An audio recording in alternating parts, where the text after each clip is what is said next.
Midway Island tour and complimentary going up into the island, which is one of the command and control centers of our ship. When you get up top, you'll be going through 3 areas. You'll be going through primary flight control, the chart room, also the bridge and pilot house. When you get up top, you'll be met by a docent. That docent will take you through those 3 areas. And as a courtesy to that docent, I can ask you 2 things. Number 1, cell phones. Please take them out right now and silence them. No more talking or texting for about the next 20 minutes. You may take pictures and video, but no more talking or texting. Also, you have to stay together in the group. Now, safety is our number 1 concern when you're going up and down the 4 very steep Navy ladders. Watch your heads, watch your backs. And in fact, lean against the ladders when you're climbing up. That way, you avoid any steals sneaking up behind you, trying to knock you out. When you're carrying stuff in your hands, be aware of what you got. When you're coming down the ladders, the easiest way to come down is to walk down forward. If that makes you nervous or uncomfortable, not a problem. You just turn around, you climb back down, you'll be just fine. And throw your knees back, or if you're claustrophobic, let me know if it's a step out. But if you don't like being in tight areas, you do not want to go up top. Everybody good? She's going, no way. Okay. All right. We'll worry about it after. Okay? Y'all have a great time. Fun facts about Midway before you guys get called up. If we pulled the Midway straight up out of the water, stood her straight up on her stern like a tree, she'd be over twice as tall as just about every building downtown, twice as tall. The reason being she's 1,001 feet long, so if we stood her straight up, she's over 100 stories tall. She's also 141 feet wide, so she's the first carrier in the 20th century that could not get through. Cattle Crown. Actually, I go all the way down around tip of South America, come up through straight through down, and get up there into the Pacific Ocean. Now there's, let's see, 4 beds on the Midway. You can actually walk around. Otherwise, everybody slept in a bunk or rack. Who do you think got to sleep in the 4 big beds? Anybody can guess. Admiral, Captain, XO. With what? Admiral, Captain, XO. You said Captain and XO? Is that what I heard you say? Okay, so we got the Captain XO. What does XO stand for? Executive Officer. That's correct, because not everybody here knows the acronyms of the Navy, right? Okay, and people have even said XO, and then I said, what does it stand for? And they go, Love. And there's one guy locked up, and then he goes, the execution officer. So you never know what kind of answer you're going to get. So we have the captain, the executive officer. Who else? Who's the top dog on the carry? Admiral. Come on, somebody. Top dog. Who's the big? What? Admiral. Admiral, thank you very much. Yeah. Okay, so we have the admiral, we have the captain, we have the executive officer, and the last bed is actually a bit of a trick question. So, I'm going to be kind and help you guys out. I'm going to give you 5 clues to help you navigate to the correct answer. Number 1, it's not a person. Number 2, it's down in our sick bay. Number 3, it's 3 capital letters. Number 4, it's not the operating room because it's a table, not a bed. And number 5, what's in a land-based hospital? 3 letters, area of the hospital where you take really sick or injured people. ICU. ICU, correct. So we actually have an ICU downstairs in our sick bay with a bed in it. Why? Because if you ever got sick or hurt on the ship, they throw you in that bed so the doctor will put people on that bed to stabilize you.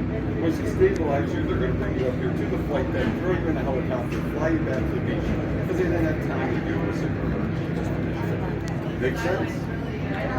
Those are 4 beds on the Midway. Anybody have any questions of anything? That's so good. I end right on the time. On the way, boss. You guys have been called up and then go. Please be sure.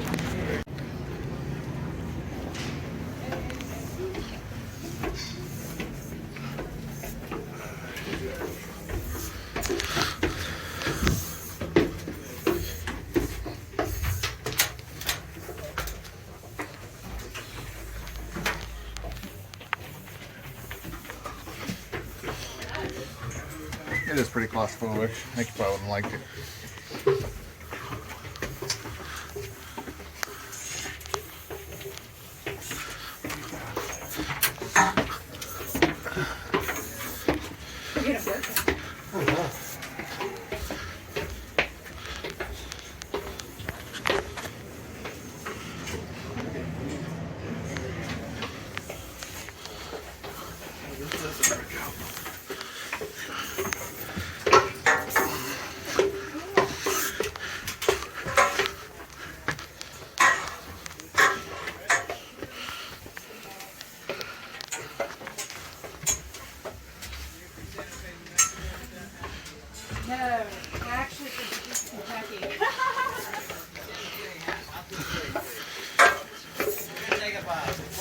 way so you get some new jeans.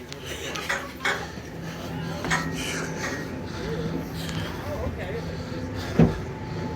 Oh my God, that's nothing to do with it. You did it all by yourself.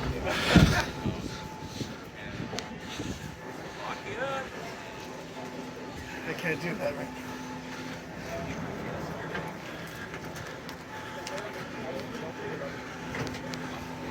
That's true, although weather's good. Here, Robert. 70 on the right is the Carl Vinson, and 72 Lincoln. is the Abraham Lincoln. The Lincoln helps the distinction. We made a little bit of history on the Lincoln last year. We installed the first female commanding officer of a U.S. aircraft carrier on the Lincoln. She just completed a 8-month deployment, got back last month, and is getting ready for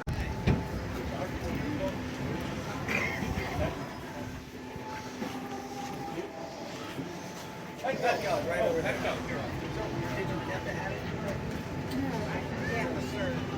And they're actually Australian hats. Yeah. We have turquoise mines in Australia? I don't know about the jewelry, but the hats are All right. Are you still pregnant? I am. All right. I hope so. All right. Well, then you get to complain again. Perfect. So this is the air boss. He's in charge of air operations. The captain we're going to get to when we get to the bridge. Come on in, keep coming in, keep it coming in. We got to put everybody in here. See, that's the true Navy experience. There were 4,500 men on board the Midway, and we used to cram in little places like this. Typically, there would be 12 to 15 people stationed up here in Fly. So it was about what we're feeling here. Okay, there we go. There we are, our last people in, and welcome to the island tour. My name is Jim, by the way, and I will be your guide through the 3 spaces in the island tour. We are in primary flight operations. This is the air traffic control tower for the floating airport that is the USS Midway. Before I talk about primary flight operations, though, I want you to take a look out the windows, because from up here, from this vantage point, you can see the entire 4-acre flight deck of the Midway. Including up forward there, we have the 2 steam power catapults where we can launch an aircraft from 0 to 160 miles an hour in just 2.5 seconds. And back here on the angled landing deck, we have an arresting wire that can stop a 40,000-pound aircraft going 150 miles an hour in under 3 seconds. Now, if you haven't already taken in talks on the catapults and on the landings given by our experienced docents down there, I highly recommend it. The guys doing the talks down there this afternoon are very, very experienced. You'll get some great stories. Okay, primary flight operations. Like I say, the air traffic control tower. This is just like any other air traffic control tower you'd see standing up in the middle of your commercial airport. From up here, we control the departures, we control the arrivals, and we tell the airplanes what gates to park at. And primary flight operations is commanded by this man right here. He's called the air boss. The air boss is in charge of the movement of all 70 or so aircraft on the Midway, both on the flight deck, on the hangar deck below where you came in, and he's also in charge of the airspace around the carrier, about a 5-mile radius, up to about 2,500 feet. In addition to that, the air boss is in charge of the 250 or so men that are working down on the flight deck. They wear these multicolored jerseys so you know what jobs they're doing. They do everything down there. They launch the aircraft, they land the aircraft, they fuel them, they arm them, they tow them around, they tie them down. They do that day in, day out, good weather or bad, in what is commonly referred to as the most dangerous work environment on the planet. They didn't have any wimpy little fences around the outside of that deck. You could get easily blown off that deck. And it was the air boss's job to keep them safe. So you can see he has an extremely responsible job, and as a consequence, he is very, very qualified for the job. He holds the rank of commander. That's just one step below the captain. He is a naval aviator and naval flight officer himself, and he has extensive experience in carrier operations, including at least one tour as a tailhook squadron commander. Now, the guy sitting next to him is called the mini boss. The mini boss has the same qualifications as the air boss, and he's sitting in that chair for a year, learning the job inside and out before he moves over to his year as the air boss. Now, the next thing I want to talk about is this big black board right here. In normal operations, this board swings around like this, so it's readily visible to the air boss and mini boss. On the board, you see such things as the aircraft, the air crews, their missions, fuel states. Everything that the air boss needs to conduct flight operations is on this board.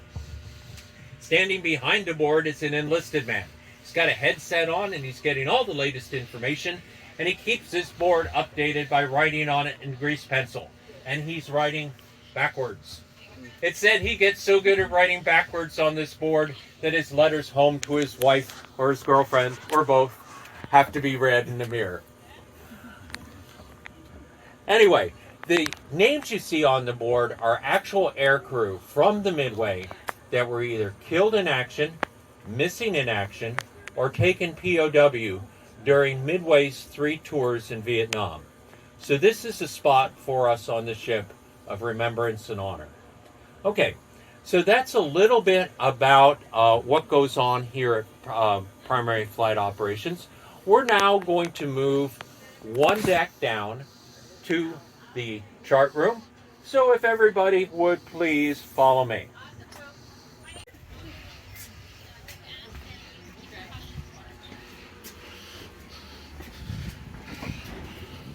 Hang in there, Mom.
Anybody want to venture? We are in the chart room. Would anybody want to venture a guess as to what might be stored in the chart room?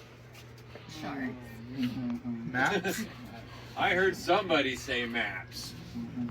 And I would have to say, oh, you from the Army? Because the Army uses maps because maps show land, charts show water. So in the Navy, we deal with charts. And I have 3 charts on display in this room. The first one up forward here is Yokosuka Bay, Japan.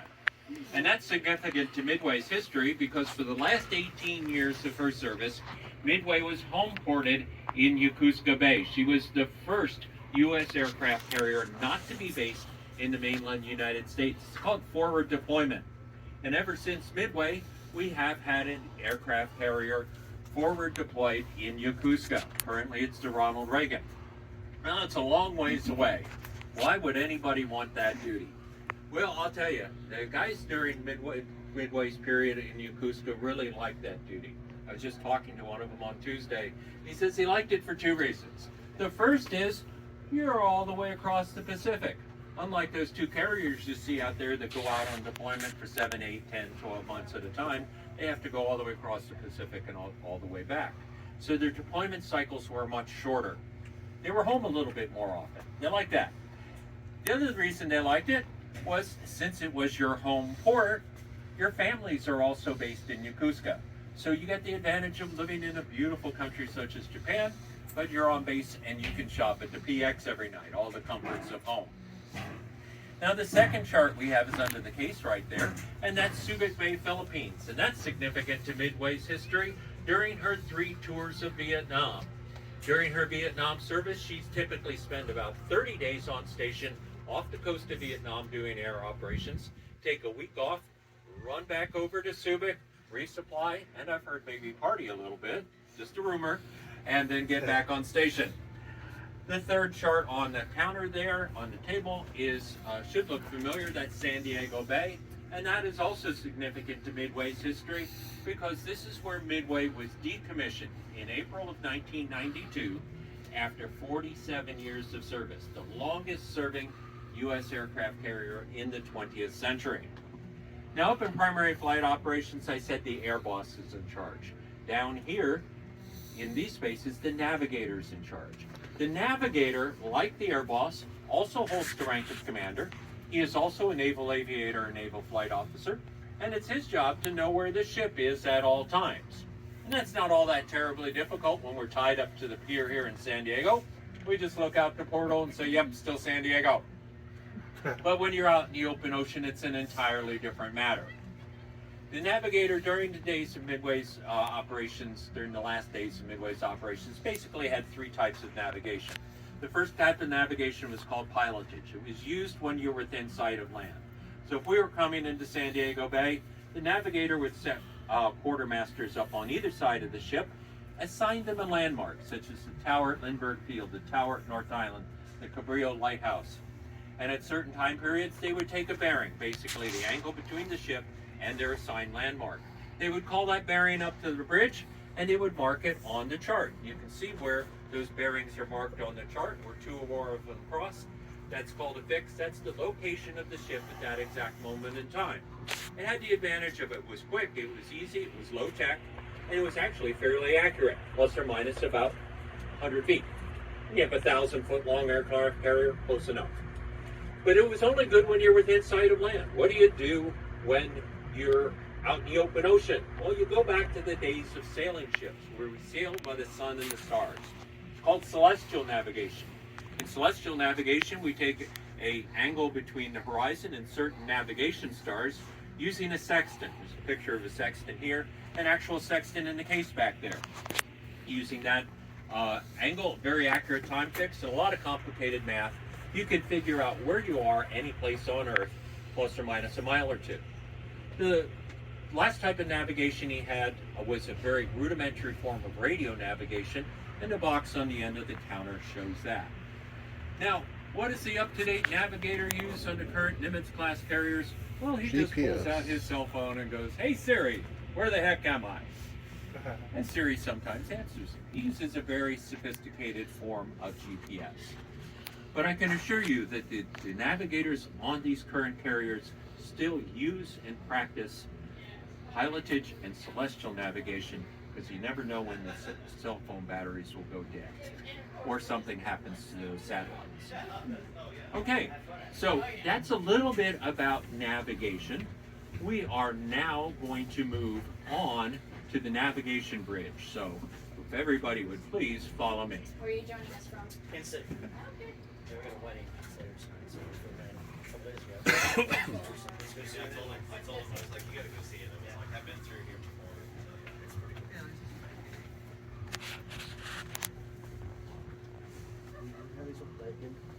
Have you done the tour before? Or you... I came in so it's kind of just all self-guided. Okay.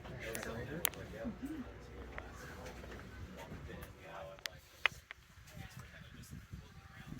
Yeah. It's a little more structured because it's busier on the weekend. Yeah, oh yeah, 100%. Bicycles.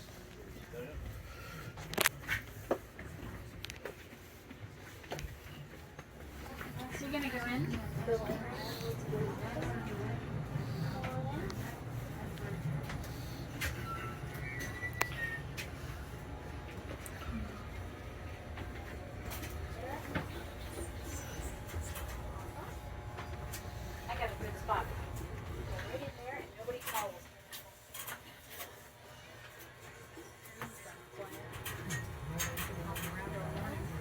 A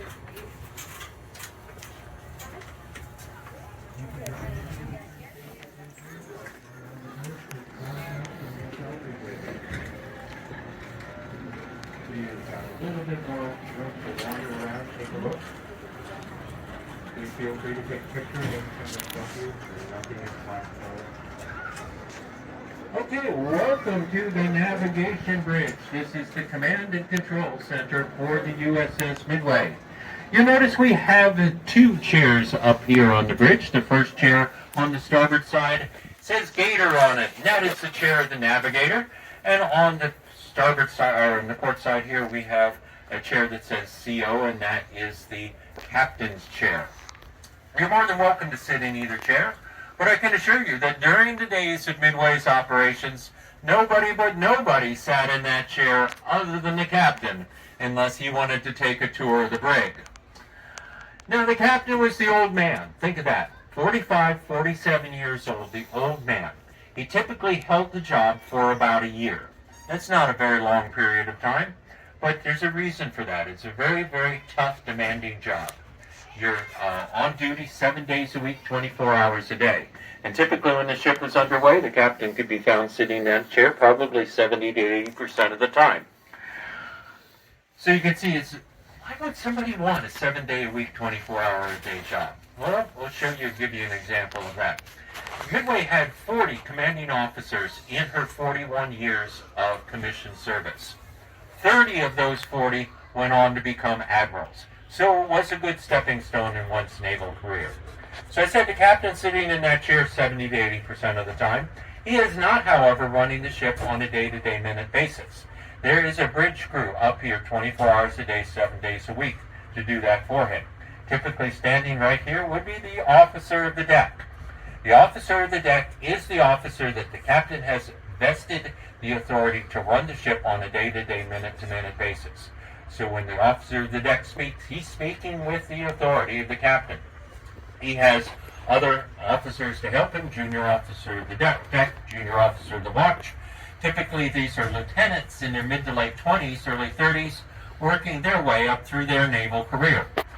Now, unlike the captain, the air boss, the navigator we've already talked about, who are all naval aviators or naval flight officers, the officers up here on the deck crew do not necessarily need to be flight qualified. They can come from any division in the ship. So if the ship's cook got it into his head that he wanted to be the officer of the deck, he could do the extra work, take the extra training, and stand the extra watches, because these are extra watches up here, to do that job. Okay, so that's a little bit about the officers up here. Back here in the pilot house, this is enlisted men's country, and I want to start with this position right here, is the helm. The helm on the Midway, usually helmed by a 19-year-old seaman.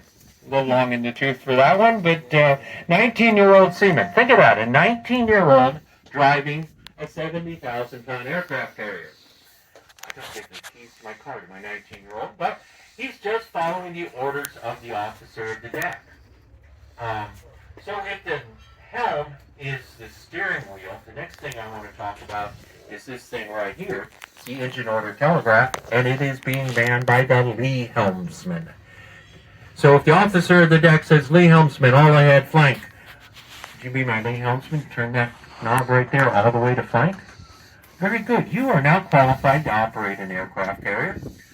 What you just did was send a signal 10 decks below us to Midway's 4 engine rooms. If you haven't been to the engine room, I highly recommend that too. 4 engine rooms down there where they have 4 identical engine order telegraphs. Their indicator goes to flank, a bell goes off, they say, "Oh, we have a change of engine order." They open up those steam valves, drive the turbines, 212,000 horsepower, driving 4 20-foot diameter propellers, drives the ship full steam ahead. Full steam ahead for the Midway is 32 knots. It's almost 38 miles an hour. It's faster than any of those jet skis you're going to see out there. You say, why do we need to go so fast? Well, the guys down on the deck will tell you, in order to launch aircraft or to recover aircraft, we need at least 30 knots of wind over the deck.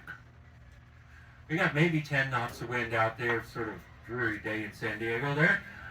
We're to get to another 20 or other 20 knots of wind. I get my lee helmsman to drive the ship forward, and we make our own wind. Okay, we're going to exit through this passageway here in a moment. On your way out, you're going to see the captain's at sea cabin. Remember I said the captain's sitting in that chair 70 to 80% of the time, and when the ship is underway, he is up on the bridge practically 100% of the time. Well, he's got to eat sometime during that year. He's got to sleep sometime during that year. So he has a cabin right up here on the bridge so he can get a meal, get a nap, but be immediately available to the bridge crew if he's needed. Okay, so with that, I want to thank everybody for coming up here and visiting us up on the island tour. Down that passageway, down 3 ladders, and put you back on the flight deck so you can enjoy the rest of your visit on the USS Midway. Thanks for coming aboard. Thank you. Thanks.